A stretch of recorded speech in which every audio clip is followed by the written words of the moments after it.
Hey there, welcome to Spectrum Pulse, where we talk about music, movies, art, and culture, and today it's a big one, the newest project from Bruno Mars, The Romantic. So there was a line in Todd in the Shadow's Best Hit Songs of 2021 that described Bruno Mars and Anderson .Paak teaming up as Silk Sonic as an amazing business arrangement, first and foremost. And it struck me as both uncomfortably pithy and also profoundly accurate, even if I loved An Evening with Silk Sonic for what it was in its time. And 2021 is a profoundly strange year to assess in terms of media. Any decade retrospective and reordering of my favorites from that year, it's gonna be all over the place. But I also couldn't deny that Silk Sonic felt like the closing joke at the end of a great comedy set. You don't need to see anything else, you did what you set out to do, take your bow and set up a near permanent residency in Vegas. We all know exactly why you love it over there. But entertainment careers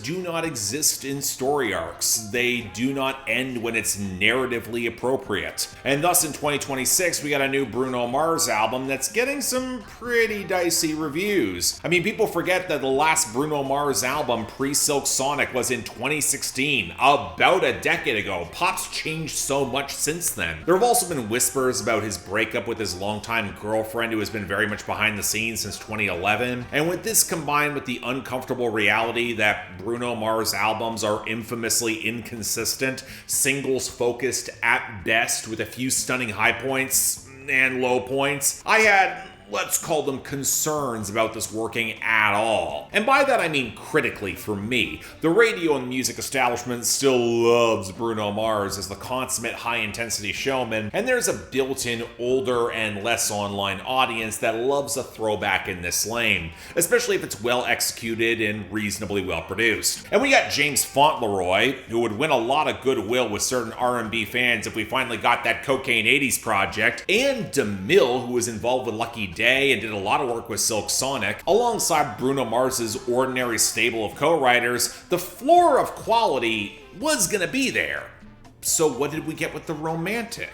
So here's where I've got a quandary, because I can argue there's no point in reviewing this new Bruno Mars album. He's not gonna see the review. The mainstream public is still going to buy this album. The industry is going to award it because at the end of the day, they love to elevate working music professionals who help the industry sell tickets and look good, and Bruno Mars absolutely fits both of these to a T. And while I could point to subtext that implies a little bit more going on beneath the surface in both the production and the songwriting, I gotta be honest, is anyone gonna care that much? Are folks really drawn to the emotional melodrama of Bruno Mars because they care about his story? Or do they just want to be entertained by one of the best in the modern business sharing broadly universal material? An album like this does not lend itself to video essay territory or deep lyrical analysis. I feel like I should be looking back pre-Robert Christgau's Consumer Guide to early, American Bandstand or Casey Kasem, grading the songs as if they got a nice beat and you can dance them or something. What else do I really need to do with this? Do any of you even remember American Bandstand, even what it was, or who Casey Kasem was? Okay, because here's the ugly truth. There are people who want that style of old-fashioned, decisive reviews back, arguably louder more than ever, because it provides clarity. I will argue for the value of critics in the modern internet age until the very end because A, anyone can say they like something, but increasingly few are good at explaining why, and B, music curation in the increasingly oversaturated internet world and streaming economy means that folks just get overwhelmed by so much choice. There's so much new music coming out every day. Why not go back to what we know is good and familiar? It's why older music tends to linger on the streaming charts years, if not decades, past when it might have gotten rotated out. So there is a place for someone who can swiftly sift through all of it. I mean, I did that grind for nearly 13 years and thousands of reviews. Trust someone who is there and knows. And if I'm being even more brutally honest, the audience, the casual listeners who view music only as entertainment and by extension commodity, a demographic we don't want to admit has a lot of purchasing power and chart influence, tends to view art in a more conservative lens, more on that in a bit. If they seek out critics at all. They're looking for those who can give them the evaluation of the best entertainment by their objective or presumably objective set of standards, or a validation for what they already want and like. They don't really care about your reasoning or introspection as a critic. They want what will give them the best bang for their buck, what will satiate them in the limited time they have to pick up a new song or a new album. They want, or at least seem to want, what's going to impress them, stick in the memory, make them happy, especially if they don't have to think about it too hard. The music where nobody is going to be asked to explain the lyrics or themes. And if they're cool for liking that music along the way, and it's popular, all the better, and they want a critic to tell them what that is. And don't waste time while doing it. This is an audience that gets really irritated, if not outright angry, if you don't give a score or a thumbs up one way or the other, where you necessarily have to introduce some ambiguity into the conversation if you want to do it well. Sometimes they're just going to the description for the score, and they use that score to argue about it on Twitter. And they left a lot of my audience when I stopped doing scores in 2022. I saw the numbers. It happened. I gotta live with the consequences of a choice that I made for philosophical integrity, and which famously tends to work out so well for so many philosophers. And I've seen my colleagues' rationale for scoring albums, and while I got my ideological disagreements on that front, one thing I cannot argue with them is that it does guarantee audience discourse. And that drives traffic. And if you can afford not to care about the tone or content of that traffic, it's good business. Hell, the fact I'm making this a video at all instead of posting a short review on my Discord with a shrug and moving on to the rest of the albums that dropped, that's good business too. And I kind of absolutely fucking hate that I'm doing it. But here's something interesting that I've seen outside of the folks who will just say, well, Bruno Mars' album sounds a lot like the Silk Sonic B-sides. Check out Cha Cha Cha and Nothing Left and Something Serious. Maybe I Just Might. If you want to hear the best songs, Why You Want to Fight might as well be the sad B-side of Leave the Door Open. If you liked Silk Sonic, you'll probably like this. I've heard a lot more discontent around this from the silent majority audience that would probably seek out a Bruno Mars album. And that's kind of interesting because having now heard The Romantic, it's easily Bruno Mars' most consistent album to date. I've already mentioned DeMille's production and a stable of veteran co-writers spanning across R&B, so the sound of the album is of course a throwback to 1970s Philly soul with traces of Latin elements to diversify the rhythm section, but with a polished modern sheen because they're all consummate professionals who value that, who prize precision and pinpoint playing. It's got a very high floor lane, and it's sticking to it. I mean, are you actually surprised it's a throwback? Bruno Mars has been doing this for damn near 15 years. His voice is still impressively strong. The melodies are familiar because they tend to work. DeMille's production is warm and supple and impeccably balanced with some gentle bass lines and flashy horns. There's enough variation in the fine details to make certain moments pop, but not disturb the overall album's flow, like the touches of Spanish guitar on the early songs that contributes to the bachata flip of Juvenile on Cha Cha Cha before it goes full-on disco in that song for the latter half, or the wild rollicking patter of Something Serious, or the flashier Philly soul of Boogie and On My Soul, or the squonking fuzz guitar of I Just Might, or touches of the Southern blues on Nothing Left. And in running just over a half hour, it mimics the impressively brisk limitations of vinyl in decades past that it's imitating. If you drop this in that era, nobody would really blink, but highlight a consummate professional entertainer built for the stage. Surely one that would have succeeded in that time, or would he? See, that's the odd thing with Bruno Mars, because I remember the old critiques of Silk Sonic 5 years ago that it could sound too perfect, cherry-picking the best sounds of the era it was throwing back to, refining them to a mirror sheen that wasn't just reflective of that era of soul, what it was really like, where there were more quirks and idiosyncrasies. Where here, the Vegas showman has buffed out anything that might compromise any market appeal for that perfect stage show for middle America. I mean, I actually think Silk Sonic kind of dodges this comparison pretty effectively, especially as someone who likes that Philly soul of the 70s, mostly because that album has a richly underrated sense of humor, and Anderson .Paak is such a melodramatic character who has a distinctly modern sensibility to his lyrical flair and the leisure suit preening, but there's no such dodge with The Romantic. It feels extremely earnest, especially when the mechanical perfection perfection comes at the expense of a broader swath of ideas, in both production and especially lyrics. In the former issue, not surprising, but it's glaring this time. Bruno Mars has always been a consummate lover of the classics, but The Romantic had me frequently wondering why I wasn't just listening to the vinyl inherited from my dad that came from the 1970s. Might be rougher around the edges, but those acts took more chances. They made mistakes, they got messy. And yeah, I'm just rolling with the whole Magic School Bus reference here, which funnily enough reminds me that Little Richard of all people did the original theme song, and I'd rather be listening to Little Richard than this album. The latter issue is both more and less interesting than it should be, because broadly, there's a severe lack of quotable flair from Bruno Mars. I mean, the album's awash in cliches that are a decade old, until you consider them as a whole. And then you notice the undercurrent of desperation in trying to lure this girl to the dance floor, preserve something that feels on the cusp of collapsing with songs like Why You Wanna Fight, where he tries to deflect from the conflict to get her into bed,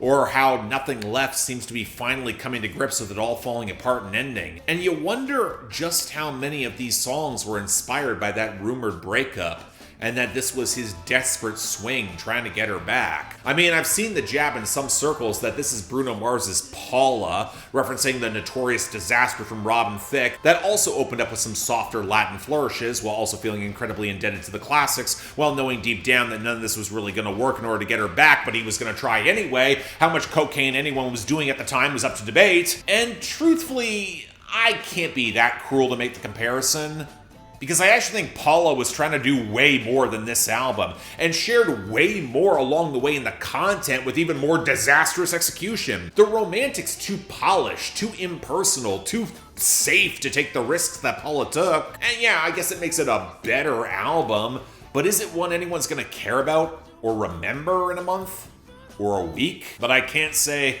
that's the reason why people are having a weirdly mixed reaction to the Bruno Mars album.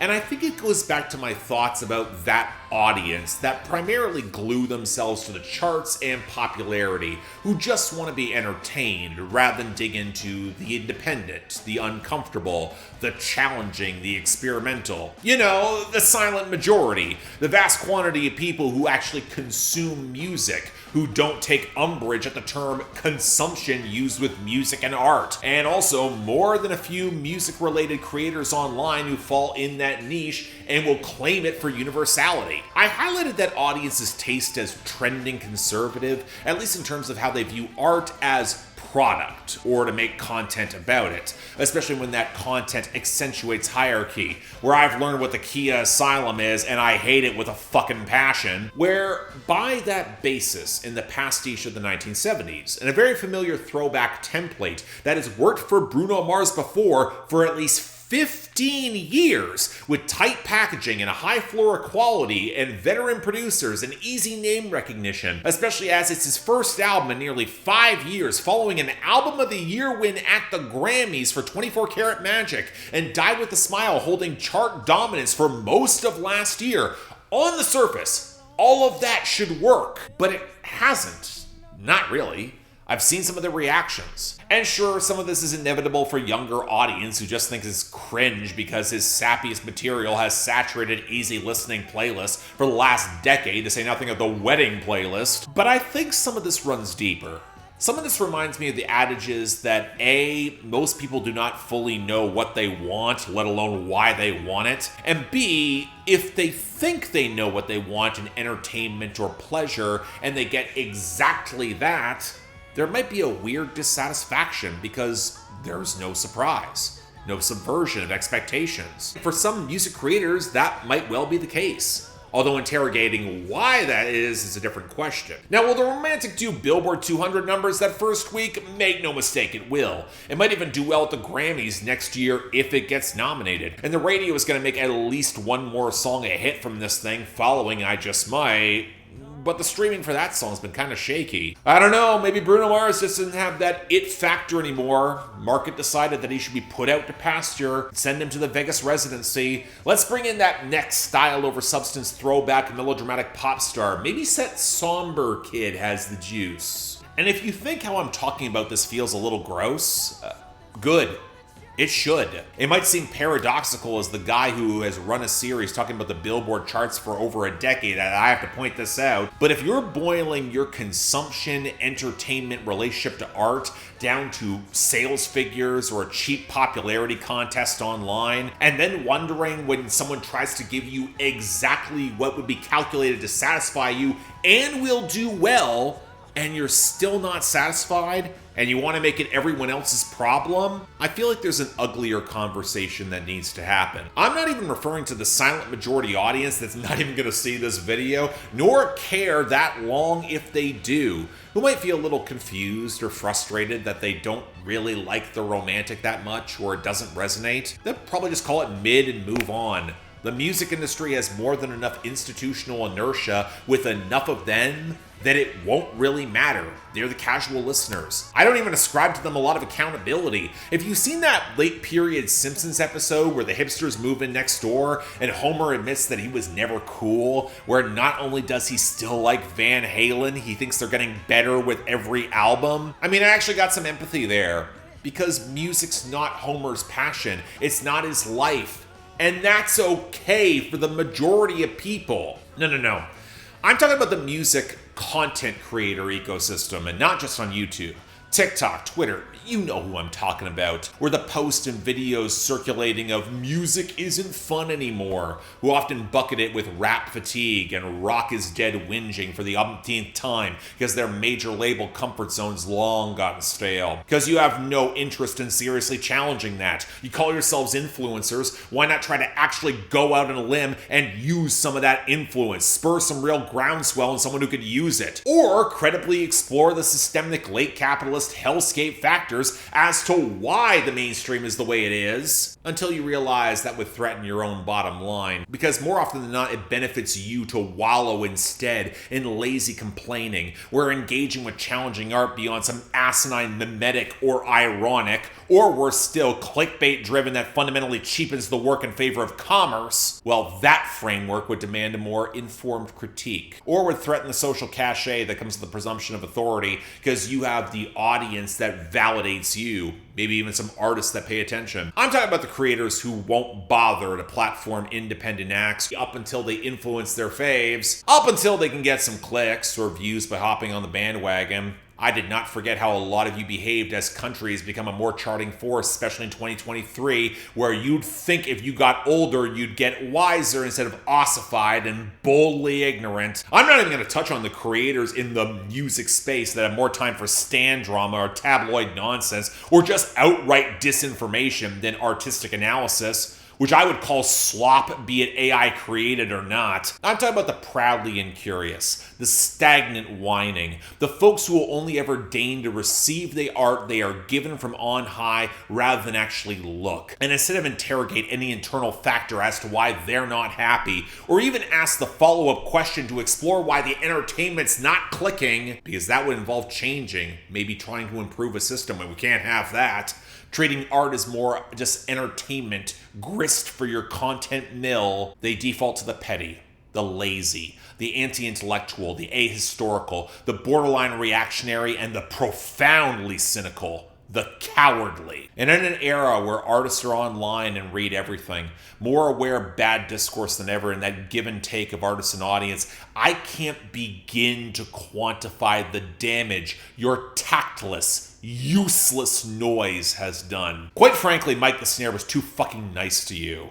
You'd rather be public relations for your favorites than creators who actually engage with art on a deeper level. Until you throw the art and artists aside for the next big thing, because you've embraced disposability as your ethos, be it in the slop you make or the polarized comparisons you foster or the utterly poisoned well that you have created for those who are actually trying to say more and deeper and not waste the audience's time. And what's even more revolting is that the algorithms reward your cowardice. They keep your audience captured. Most of them are quietly hoping that you might do more than just pass the time in the background, but that would require an effort your content cycle does not reward. You built the Kia Asylum, yet you would not last 15 minutes in it. So yeah, for The Romantic by Bruno Mars, light 6 out of 10. And by the way, if you'd like to like and subscribe, I'd be extremely grateful. Until then, I'm Mark. You're watching Spectrum Pulse, and I don't have to say more. Right.